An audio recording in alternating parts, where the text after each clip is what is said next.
I get a lot of questions from people about Zillow. And they say, hey, I just went to Zillow and I inquired on Zillow. And I want to explain to people what happens because I think there's this huge misconception. When you go onto Zillow and if you inquire about a property on Zillow, okay, and you send a message, you say, hey, I want to know more about this house. The majority of consumers have an assumption that they're communicating with the listing agent because many, many years ago, that's exactly what Zillow did. Zillow sent those inquiries directly to the listing agent. The listing agents paid for that exposure and they got the leads on their own listings. And that was kind of how Zillow, kind of brought up their whole thing. Well, eventually Zillow turned on that policy and said, guess what, listing agents, we're now going to take all those inquiries and we're going to sell them to the highest bidder. Your inquiries on Zillow don't go to the listing agent. People don't understand that. They go to a third-party agency, typically. Now, there are rare circumstances where that third-party agency has paid for a certain number of leads and they may get the leads on their own listings. It's very, very rare in the single digits percentage-wise. So your inquiry goes to a third-party real estate brokerage who now has to reach out and try and find all the answers to the questions that you want to ask. They don't know the questions. They don't know the answers. They don't know that property. They don't know the seller. They don't have all the details. If you want to go directly to the listing agent on a property, the easiest way to do that is obviously Googling the address or calling the number on the sign and reaching out directly to the brokerage, Googling the address or scrolling down because all of the real estate portals will list who the brokerage is and who the listing agent is. And then Google and you find their phone number. Now, sometimes it's hidden.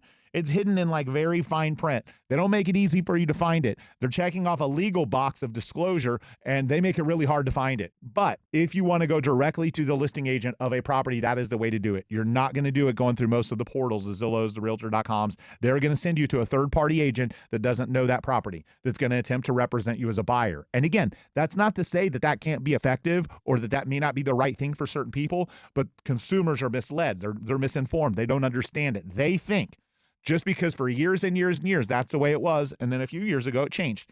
If you inquire on those sites, you're not getting the listing agent.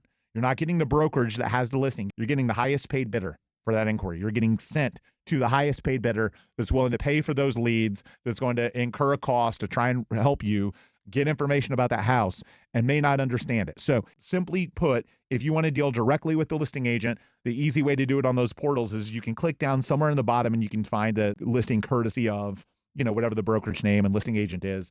Typically, you can also drive by the property, call the number on the sign. You can Google to find it. Sometimes you can Google the MLS number and then find the actual broker's website. But again, consumers have that misunderstood. We have it happen all the time.